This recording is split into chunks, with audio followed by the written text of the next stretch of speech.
Nebraska heading into Ohio State, and we'll see what happens with this game. This is a trap game. This is what we'd call a trap game, ladies and gentlemen. Welcome to T4G Sports. Today we're going to talk Nebraska heading into Ohio State, give our predictions on it, and let's talk some football, man. I love talking football. Make sure to hit that like button, subscribe, click the notification bell. Let's light it up. Okay, so there's a lot at play here with this game here. A lot of play. For one, Ohio State's going to be compared to Indiana, right? No matter what they do. But here's the difference that you want to think about, too. Indiana played at home, and their crowd went berserk. Okay, electric atmosphere. Because the matchup predictor, everyone was predicting it was going to be a much closer game. So Indiana, for one, felt disrespected, and two, their crowd took it seriously. Okay, because to them, they have not been this good since COVID, and even then, they weren't this good. Okay, they haven't won this many games since like the 1930s or some shit. I don't know exactly the date, but it's been a while. Okay, it's been a long time. So Indiana's crowd took it seriously. Just like Kirby Smart said, he asked his fan base, his crowd, you guys got to get louder. Okay, because what happens with these big programs is they become complacent. Do you think any Ohio State fan really believes Nebraska is going to win this game? Do you think anyone in the media actually believes Nebraska is going to win this game? No. Look at the spread. For the love of God, OSU's minus 25.5. That's like, Nebraska, you're terrible. You're going to get annihilated in this game. You're going to get annihilated. I don't think the crowd base, the crowd is going to actually take this as serious. And just like Kirby Smart said, you got to give us home field advantage. Stop being complacent. Don't just pretend like because we're Georgia or because we're Ohio State or Alabama, we're going to just beat all these teams. You got to get loud. You got to get real loud. So I don't think the crowd is going to be as into it as Indiana's crowd. And I think that's going to be a factor. I don't know how big of a factor, but I know it's going to be a factor. If the crowd gets loud and Jim Knowles dials up some actual defense, okay, not what he did against Oregon, actual defense, they're going to blow them out of the water. They're going to crush them.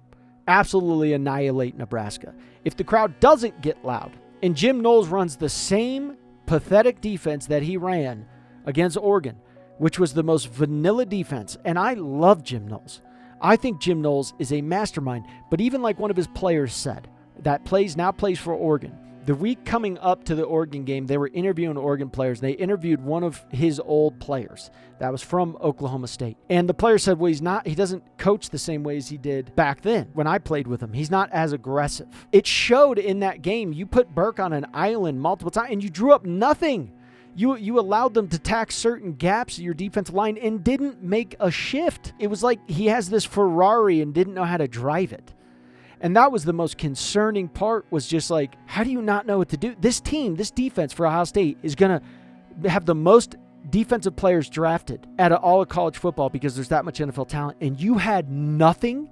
You had NOS in your tank and you didn't use it? What are you saving it for?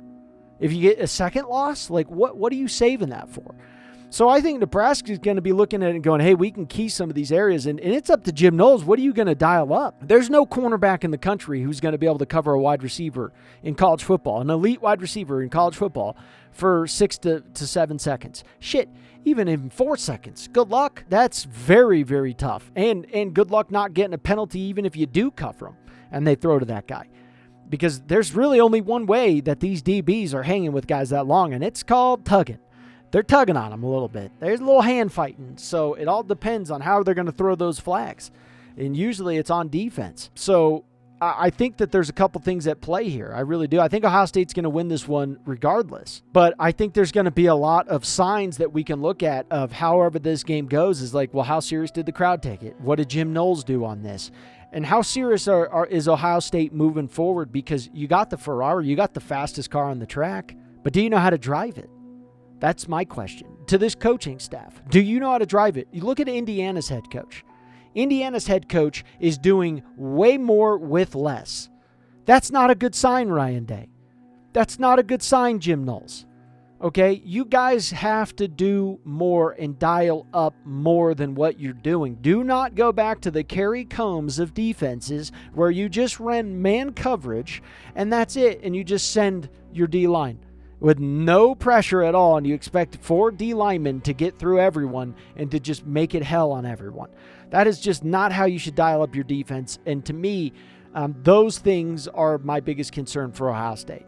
So I think if Jim Knowles runs a good defensive scheme, the crowd gets into it, Nebraska's doomed. If they don't, Nebraska's going to hang in this for longer than they should. I still have Ohio State winning this one, but Nebraska is going to be a little bit pissed off and saying, hey, let's just go up and prove ourselves. And it's up to Ohio State to annihilate them. It's completely in Ohio State's hands of what they do in this game, and they should annihilate them. But I'm going to be watching and seeing how they win. Okay, and that's it. That's really it. I'm gonna look at Jim Knowles' performance. I'm gonna look at just how the crowd operated as well, and really see what this team is worth. Okay, because you got the Ferrari, but you got to learn how to drive it.